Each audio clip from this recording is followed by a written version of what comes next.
여러분 안녕하십니까? 팡터바입니다. 오신 거 환영해요. 예. 새벽에 이걸 녹화를 하다 보니까 조금 목이 좀 잠기고 채 풀리질 않았어요. 어제 또 주일이고 그래서 목이 잠긴 부분이 좀 있어요. 그러니 여러분들이 이해해 주시고 양해해 주시기 바랍니다. 10분 안에 이야기를 끝내려고 하다 보니까 조금 무리가 있는 게 사실이에요. 그렇다고 해서 시간을 늘릴 수는 없고요. 지금도 조금 한 1, 2분 오버하기 때문에 더 늘릴 수는 없을 거라고 봅니다. 단지 이제 이야기를 좀 더 좀 촘촘하게 잘 이렇게 짠 이야기를 여러분들에게 하기 위해서 시리즈를 좀 묶으면 어떨까 싶어요. 예를 들어서 오늘부터 이제 창세기 12장 4절부터 9절까지를 생각하는데요. 할 얘기가 많거든요. 이 안에도.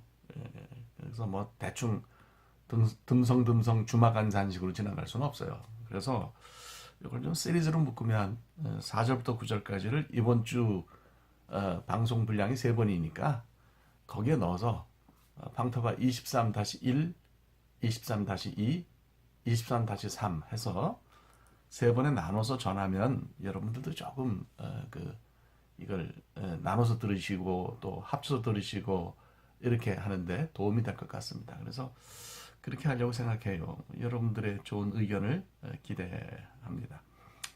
자, 말씀드린 것처럼 오늘부터 3번에 걸쳐서 이번 주일에 방터바 23을 3번으로 나누어서 방송을 하면서요. 전체를 들여다볼 텐데 뭐 진도가 조금 더뎌서 답답한 부분도 있지만 그래도 언제 또 창세기 해보겠어요. 그러니까 여러분들이 함께 저와 찬찬히 들여다볼 수 있으면 좋겠습니다.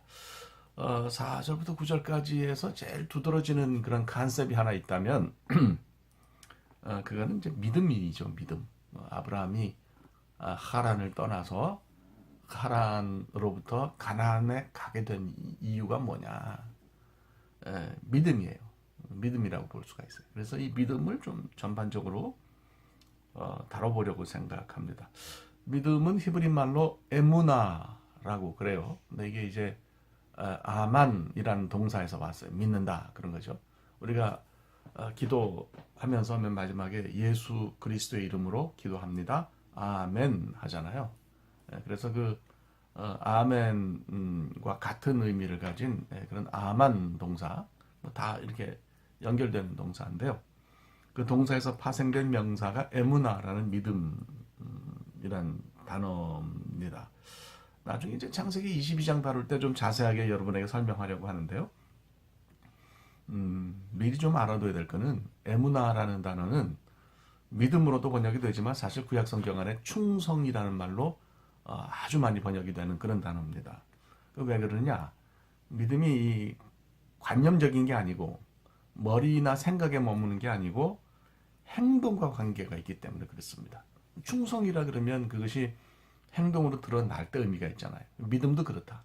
행동으로 보여질 때 의미가 있다. 그래서 이 믿음의 어떤 그 행동의 측면을 먼저 좀 강조를 하면서 들여다보려고 생각합니다. 그래서 이제 전체를 자세히 들여다보기 위해서 한 절을 좀 뽑았어요. 7절 말씀인데요. 여호와께서 아브라함에게 나타나 이르시되 내가 이 땅을 네 자손에게 주리라 하신지라. 자기에게 나타나신 여호와께 그가 그곳에서 단을 쌓고 이제 이 말씀이에요. 그래서 제가 다음 시간부터 앞 4절부터 다시 다룰 테니까 염려하지 마시고요. 본문을 보면서 이제 드는 생각은 뭐냐면 어떤 그 엄청난 일을 할 때에 내가 이성적으로 합리적으로 사고할 때 선뜻 동의하기 어려운 그런 일을 할 때에 믿음으로 한다고 하는 것이 참 가능한 일이냐 이런 생각을 해보게 됩니다. 아브라함 가족이 이제 고향은 아닌데 무르에서 하란으로 이렇게 이주한 다음에 거기 잘 정착한 걸로 보여요. 그리고 비교적 안정된 그런 삶을 누렸던 것으로 보입니다. 이제 하란 유적을 제가 하나 이렇게 넣을 텐데요. 보시면 아시겠지만 하란이 옛날에 꽤 번창했던 것을 볼 수가 있어요. 그 하란이라고 하는 말 자체가 길이란 뜻을 가지고 있거든요. 그래서 뭐 학자에 따라서는 다른 이야기를 하시는 분도 있지만 그 길이란 뜻이 뭐 맞아요. 그래서 그 이게 남방과 말하자면 이제 이집트와 이제 가나안을 포함한 이 남방 쪽과 메소포타미아로 일컬어지는 북쪽을 연결하는 미안합니다. 교통의 요충지였어요. 접경지에 있는 요충지였어요. 우리나라로 치면은 천안삼거리 같은 그런 지명이라고 생각하시면 돼요. 천안삼거리 가보셨어요? 가보면 지금은 길이 작아요.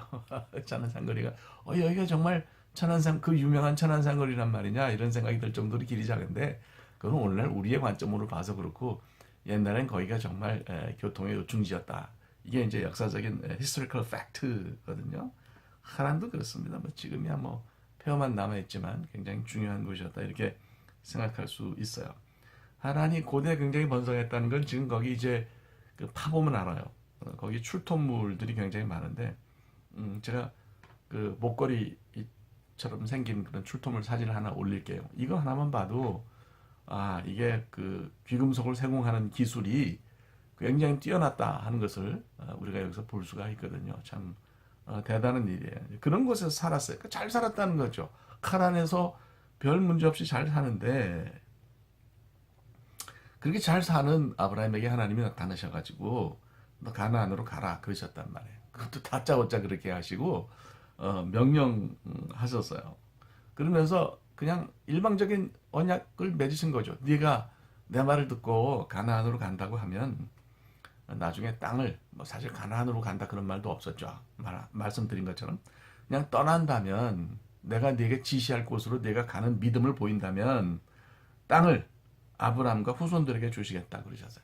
그래서 이제 우리가 구약 안에서 보면 우리가 이제 구원서로 연결하면 스펙트럼이 굉장히 넓어지고 커지지만 구약 안에서 처음 하나님과 아브라함의 언약만을 살펴보면 두 개예요. 내용이 하나는 후손이에요. 그리고 그 후손들에게 또 하나는 땅을 주겠다고 하는 거거든요. 후손과 땅이에요. 두 개가 다 지금 아브라함 앞에 없는 거죠. 아들도 없고 땅도 없고 그런데 그걸 주시겠다고 그렇게 이야기를 해요. 그래서 아브라함이 갔단 말이에요. 떠나서 갔는데 가보니까 가나안이 비어 있는 곳이 아니에요. 세겜에 이제 먼저 정착했잖아요. 모래상수리 나무. 나중에 자세하게 설명하겠어요. 거기 사람들이 많아요. 예, 제가 그 세겜의 그 옛날 도성을 이렇게 그 발굴해 놓은 찍은 사진이 있어요. 그걸 제가 여기 이제 올릴 텐데요. 제가 가봤어요. 가봤더니 뭐 있을 거 다 있어요. 그 안에 뭐 하여튼 자기들이 예배드리던 신전도 있고 재판을 하던 코트도 있고 뭐 하여튼 뭐 심지어 라이브러리도 있고 뭐 무너진 성벽 안에 그게 다 있더라고요. 근데 거기 그렇게 사람들이 살았다는 얘기예요. 지금도 거기를 이제 가보면 우리가 나블루스라고 그렇게 불러요. 그래서 세겜이라는 곳이 북쪽에서 내려다보면 왼쪽으로 에발산이 있고 오른쪽으로 이제 여러분들이 보실 때는 거꾸로 보시나요? 하여간 뭐 북쪽에서 보면 왼쪽으로 에발산이 있고 오른쪽으로 그리심산이 있어요. 그 산에 골짜기가 있잖아요. 그 골짜기에 사람들이 모여 사는데 지금도 아랍 사람들이 빽빽하게 모여 살아요. 세겜이라고 물론 안 부르죠. 나블루스라고 그렇게 이제 나블루스라고 그렇게 부르는데요. 뭐 세겜에 대해서는 나중에 말씀드리지만 그때 아브라함 당시에도 사람들이 그렇게 많았다는 것을 우리가 기억할 필요가 있어요. 그래서 자기가 비집고 들어갈 틈이 전혀 없어 보이는 곳에서 하나님의 약속을 믿고 살아간다고 하는 것이 어떤 의미가 있냐. 이걸 좀 우리가 이 공부를 하면서 생각해 보자. 믿음이라고 할 때 내 마음에 흡족한 거, 내가 동의하는 거 이런 거를 받아들이고 오케이 하는 게 믿음이냐.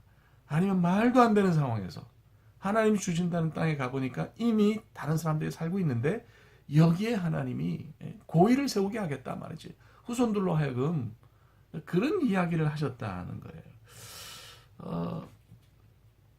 뭐 고의가 되어야 고의들 틈에서 사는 건데 어쨌거나 이거를 믿음의 차원으로 이해한다면 대단한 일이다. 후손이 될 만한 아들도 없고 땅이랍시고 가봤더니 다른 사람들이 이미 차지해서 살고 있고 한데 아브라함은 하나님이 하신 약속을 받아들였다는 거예요. 저는 그 사람이 실수도 많고 문제도 보인 그는 우리와 비슷한 성경을 가진 사람이라고 생각하지만 뛰어난 점은 이런 상황에서도 믿음을 보였다는 것이 굉장히 중요하다고 생각해요. 그 나이아가라 폴을 가보면 대단합니다. 거기 뭐 하여튼 그 폭포가 위에서 밑으로 떨어지는데 밑에는 물보라가 일어나서 보이지 않을 정도예요. 예, 그 퀸 오브 미스트라고 하는 이름이 붙여진, 그러니까 물보라의 여왕, 그런 배를 타고 쫙 안으로 들어가면 정신이 없어요. 근데 그 캐나다의 어떤 마술사가 그 위에 그 줄을 메고 거기를 짝대기 하나 들고서 이렇게 건넜다고 그러잖아요. 여러분, 믿음이라는 게 뭐냐? 그 짝대기가 날 보고 그런단 말이죠. 당신 나 지금 건너오는 거 보지 않았냐? 내 등에 업혀라. 내가 당신을 업고 건너겠다. 이럴 때에 나를 그 마술사 등에 얹으면 내가 그를 믿는 거예요. 안 얹으면 내가 알아도 당신 건너오는 거 봤으니까 분명히 건널 수 있을 거라고 내가 알아요. 아는데 내 삶을, 내 생명을 거기에 얹지 않으면 믿지 못하는 거죠. 그래서 믿음이 이 행동의 차원이 있어요. 말씀드린 것처럼. 아브라함은 이런 믿음을 하나님께 보였다. 그런 얘기예요. 이게 중요한 거죠. 그래서 우리가 하나님의 약속과 현실이 너무 다를 때, 하나님 약속하셨는데 현실이 다를 때 어떤 생각을 하는 사람인지 좀 따져봐야 될 필요가 있는 것 같아요. 오늘 우리의 삶에서 하나님의 약속은 과연 살아있는 것이냐? 그러면 그 약속이 살아있다면 내 믿음은 얼마만큼 힘이 있나? 그것을 순종하고 받아들일 정도의 힘이 있나? 이걸 생각해야 돼요.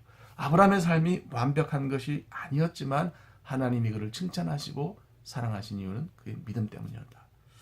그래서 오늘 우리는 어떤 믿음의 사람이 될 것인지에 대해서 깊이 생각할 수 있기를 바랍니다.